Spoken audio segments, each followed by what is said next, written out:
Lo primero que hizo el expresidente Fernando Belaúnde Terry cuando asumió la presidencia por segunda vez en julio de 1980 fue devolver los diarios expropiados a sus legítimos propietarios. Se habían visto despojados de ellos una parte desde el año 74 y otros desde el año 70. Con eso marcó Belaúnde quién era él, cuál era su convicción democrática. Desde entonces, hace 45 años, hemos tenido varios episodios de amenazas a la libertad de prensa por parte del Estado. Y el último avatar de esta mala costumbre viene del Congreso, donde se ha presentado una iniciativa, o se va a presentar una iniciativa formulada por el Ejecutivo, en particular por el Ministro de Justicia y Derechos Humanos.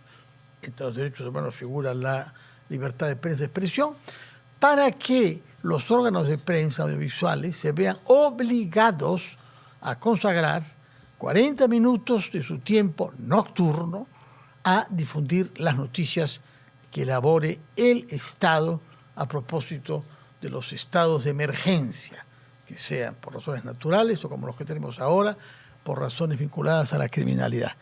Hemos invitado al congresista Luis Aragón, que es miembro de Acción Popular, era demasiado joven, en el año 80, ¿no? Y no recordará lo que significó que Belaúnde tuviera ese gesto, pero ¿cuál es su opinión sobre esta iniciativa que pronto va a llegar a sus manos de congresista? Buenas noches, Fernando. Gracias por la invitación. Saludar a todo el país a través de RPP. Yo creo que es una iniciativa legislativa que no es buena, no es positiva para el país. En realidad, modificar en ese sentido la ley de radio y televisión no es prudente. Se están afectando derechos y libertades, básicamente el derecho a la libertad de información, el derecho a la libertad de expresión y el derecho a la libertad de empresa.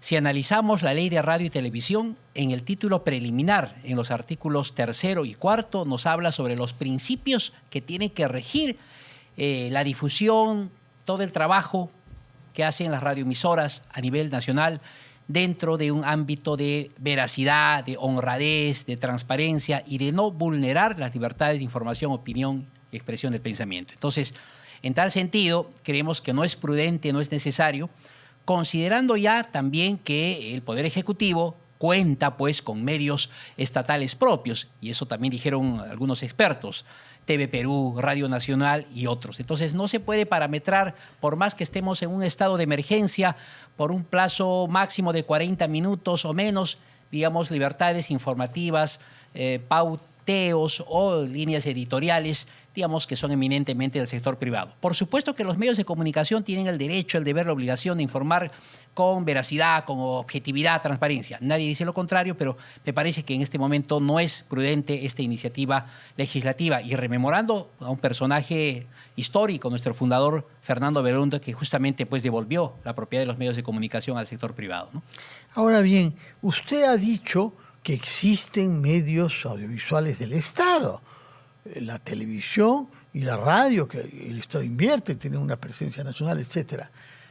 A mí lo que me llama la atención es si alguien puede creer en el gobierno, el señor Arana o el viceministro, que nosotros no hacemos eso por convicción.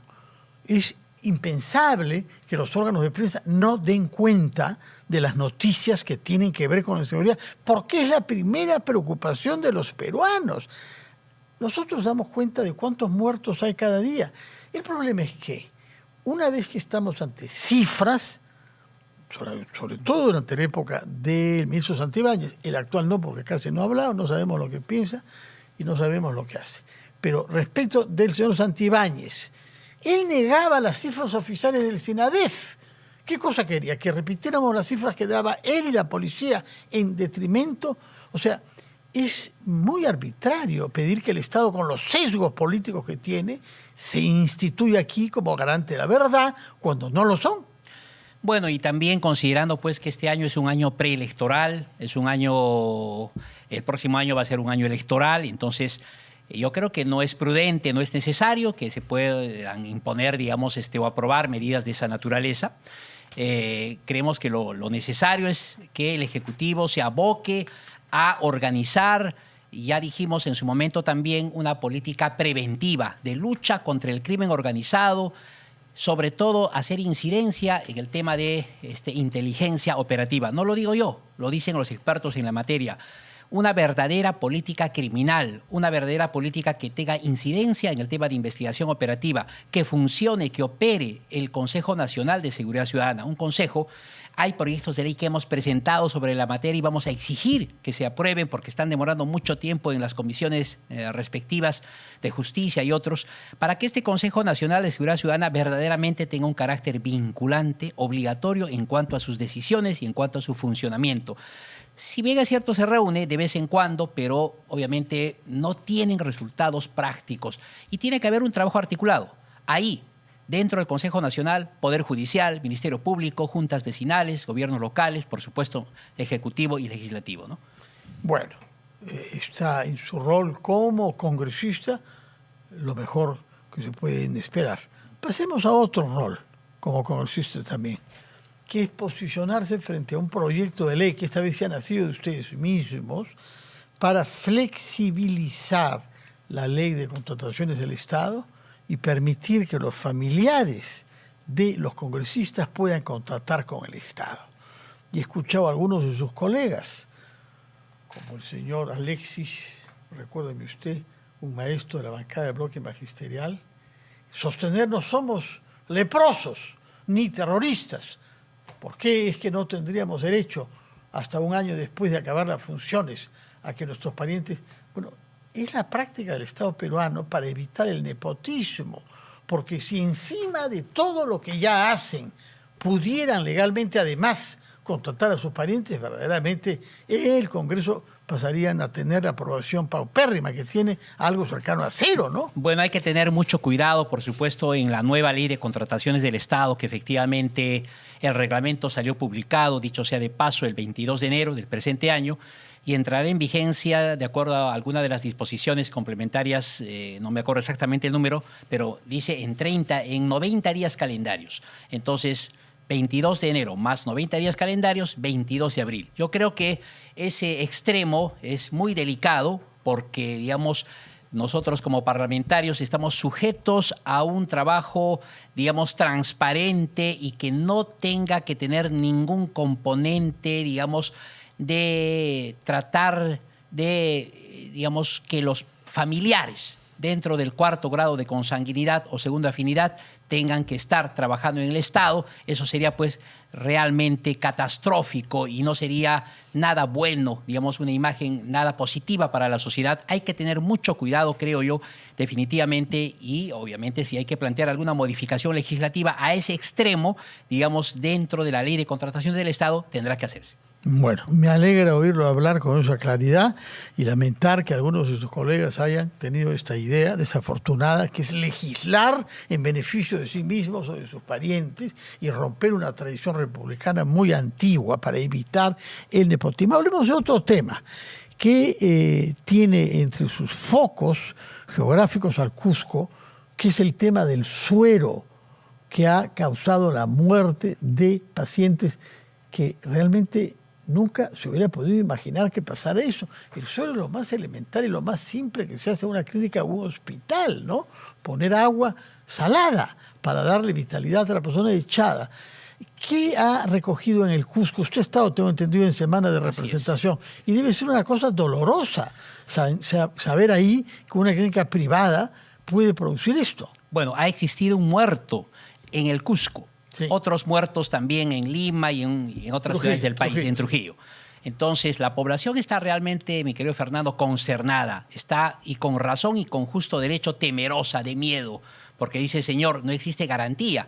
Acá existe una responsabilidad penal y responsabilidad administrativa de algunos funcionarios de la DIGEMIT, por supuesto, del Estado, pero también responsabilidad penal y administrativa, responsabilidad solidaria.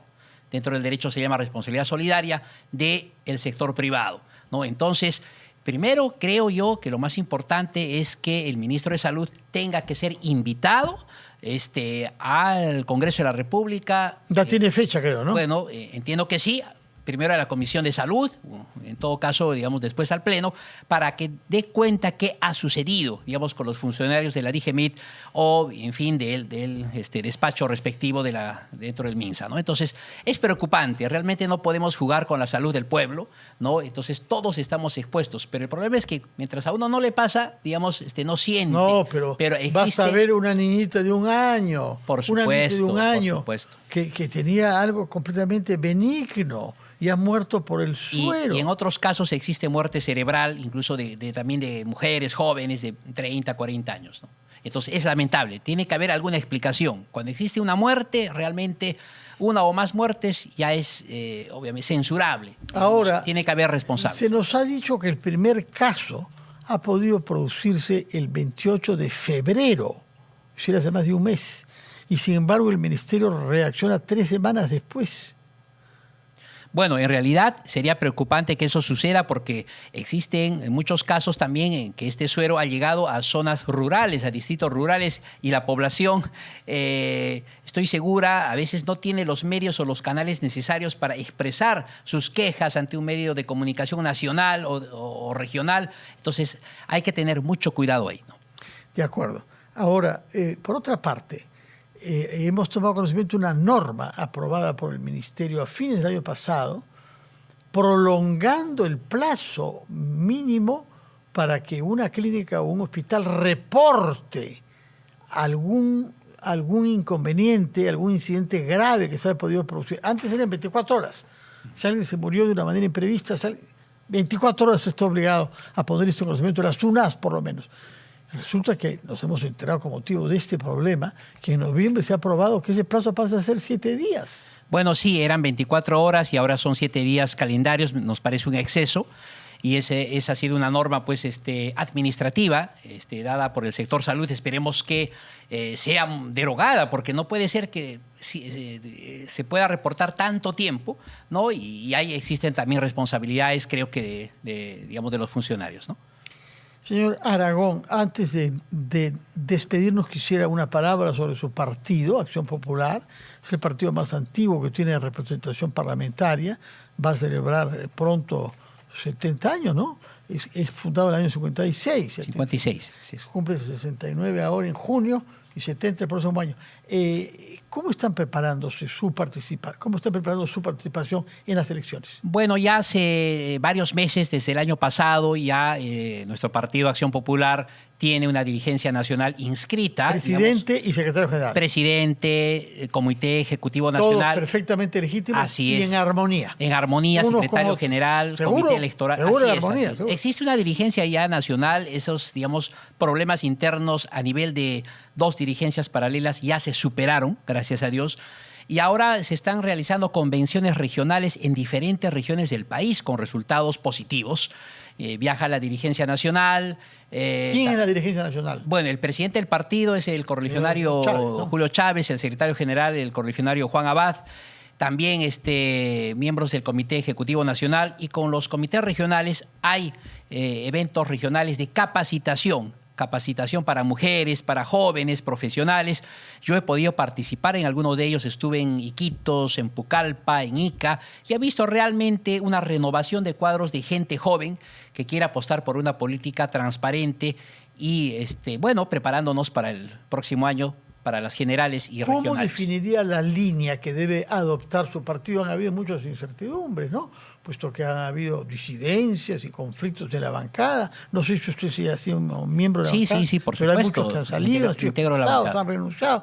Han habido dificultades de posicionamiento fuera de prácticas dudosas, los llamados niños, ¿no? Nosotros somos 9 integrantes en la bancada. Sin embargo, también está el congresista Martínez y la congresista Mari Carmen Alba, que son miembros de Acción Popular. Del partido, pero no de la bancada. No de la bancada momentáneamente, pero sí del partido.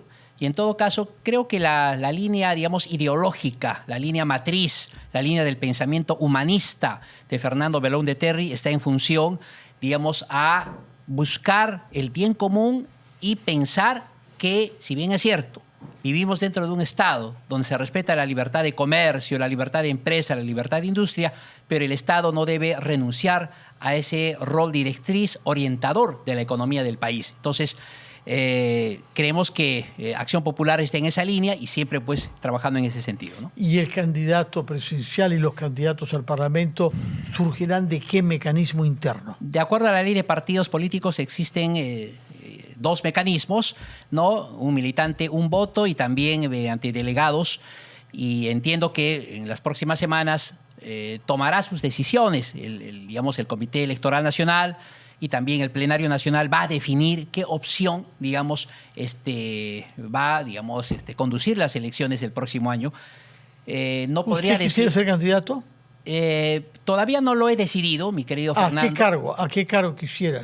Bueno, estamos evaluando, de verdad te digo, estamos evaluando, estamos analizando, podría ser una candidatura a una reelección, a un cargo de diputado o a un Senado. Entonces, estamos todavía en proceso de maduración. Muy bien. Así es. Cuando lo tenga claro, nos lo dice. Cuando se sepa cuál es el mecanismo que adoptará Acción Popular para elegir a sus candidatos, nos lo dirá también. Señor Luis Aragón, muchísimas gracias por su presencia acá. Muchas gracias, Fernando. Y muy buenas noches. Vamos a hacer una pausa, después de la cual recibiremos al abogado William Paco Castillo, que viene en su calidad de defensor de Jorge Garbosa.